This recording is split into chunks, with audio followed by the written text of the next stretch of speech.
Hello Mark, this is Sharon Cho Yihan. My student number is S06411013. I'm a sophomore and major in English at NCUE. The speech title is The Disarming Case to Act Right Now on Climate Change by Greta Thunberg. When I was about 8 years old, I first heard about something called climate change or global warming. Apparently, that was something humans have created by our way of living. I was told to turn off the lights to save energy and to recycle paper to save resources. I remember thinking that it was very strange that humans, who are an animal species among others, could be capable of changing the Earth's climate. Because if we were, and if it was really happening, we wouldn't be talking about anything else. As soon as you turn on the TV, everything would be about that. Headlines, radio, newspapers. You would never read or hear about anything else, as if there was a world war going on. But no one ever talked about it. If burning fossil fuels was so bad that it threatened our very existence, how could we just continue like before? Why were there no restrictions? Why wasn't it made illegal? To me, that did not add up. It was too unreal. So when I was 11, I became ill. I fell into depression. I stopped talking and I stopped eating. In 2 months, I lost about 10 kilos of weight. Later on, I was diagnosed with Asperger's syndrome, OCD, and selective mutism. That basically means I only speak when I think it's necessary. Now is one of those moments. Applause. For those of us who are on the spectrum, almost everything is black or white. We aren't very good at lying, and we usually don't enjoy participating in this social game that the rest of you seem so fond of. Laughter. I think in many ways that we autistic are the normal ones, and the rest of the people are pretty strange. Laughter. Especially when it comes to the sustainability crisis, where everyone keeps saying climate change is an existential threat and the most important issue of all, and yet they just carry on like before. I don't understand that, because if the emissions have to stop, then we must stop the emissions. To me, that is black or white. There are no gray areas when it comes to survival. Either we go on as a civilization or we don't. We have to change. Rich countries like Sweden need to start reducing emissions by at least 15% every year. And that is so that we can stay below a 2-degree warming target. Yet, as the IPCC have recently demonstrated, aiming instead of 1.5 degrees Celsius will significantly reduce the climate impacts. But we can only imagine what that means for reducing emissions. You would think the media and every one of our leaders would be talking about nothing else, but they never even mention it, nor does anyone ever mention the greenhouse gases already locked in the system, nor that air pollution is hiding a warming so that we stop burning fossil fuels. We already have an extra level of warming, perhaps as high as 0.5 to 1.1 degrees Celsius. Furthermore, does hardly anyone speak about the fact that we are in the midst of the 6th mass extinction, with up to 200 species going extinct every single day. nor does hardly anyone ever speak about the aspect of equity or climate justice, clearly stated everywhere in the Paris Agreement, which is absolutely necessary to make it work on a global scale. That means that rich countries need to get down to zero emissions within 6 to 12 years.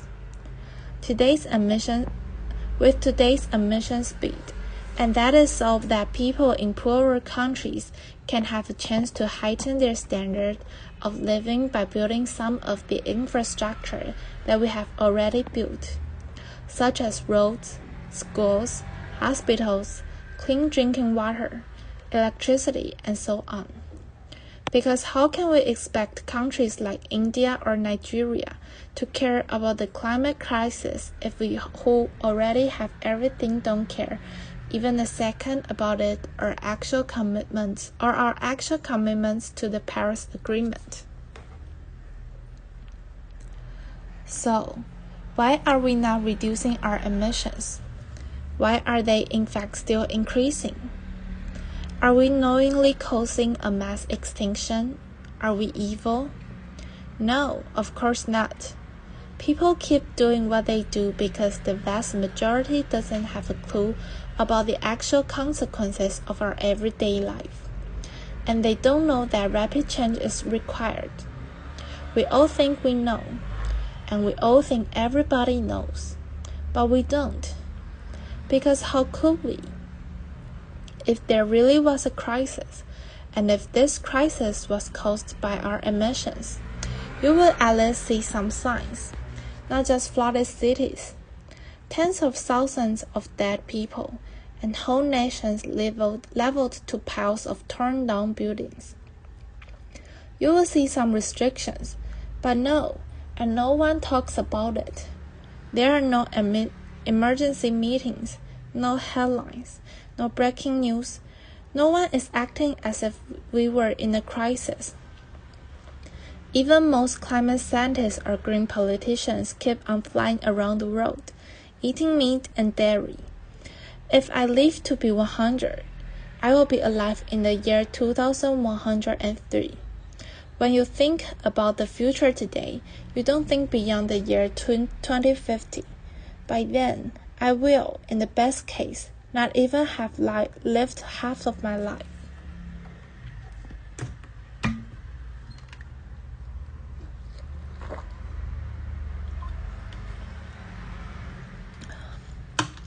What happens next?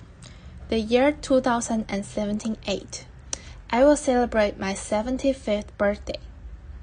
If I have children or grandchildren, maybe they will spend that day with me. Maybe they will ask me about you, the people who were around back in 2018. Maybe they will ask why you didn't do anything while there still was time to act. What we do or don't do right now will affect my entire life and the lives of my children and grandchildren. What we do or don't do right now, me and my generation can undo in the future. So when school started in August of this year, I decided that this was enough.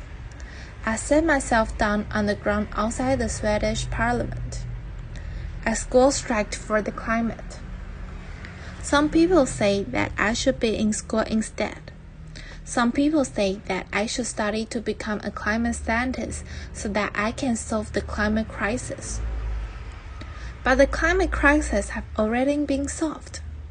We already have all the facts and solutions. All we have to do is to wake up and change. And why should I be studying for a future that soon will be no more when no one is doing anything whatsoever to save that future? And what is the point of learning facts in the school system when the most important facts given by the finest science of that same school system clearly means nothing to our politicians and our society? Some people say that Sweden is just a small country, and that it doesn't matter what we do. But I think that if a few children can get headlines all over the world just by not coming to school for a few weeks, imagine what we could do together if you wanted to. Applause. Now we're almost at the end of my talk, and this is where people usually start talking about hope, solar panels, wind power, circular economy, and so on. But I'm not going to do that. We've had 30 years of pep talking and selling positive ideas, and I'm sorry, but it doesn't work, because if it would have, the emissions would have gone down by now. They haven't. And yes, we do need hope. Of course we do, but the one thing we need more than hope is action. Once we start to act, hope is everywhere. So instead of looking for hope, look for action. Then, and only then, hope will come. Today, we use 100 million barrels of oil every single day. There are no politics to change that. There are no rules to keep that oil in the ground. So we can't save the world by playing by the rules, because the rules have to be changed. Everything needs to change, and it has to start today.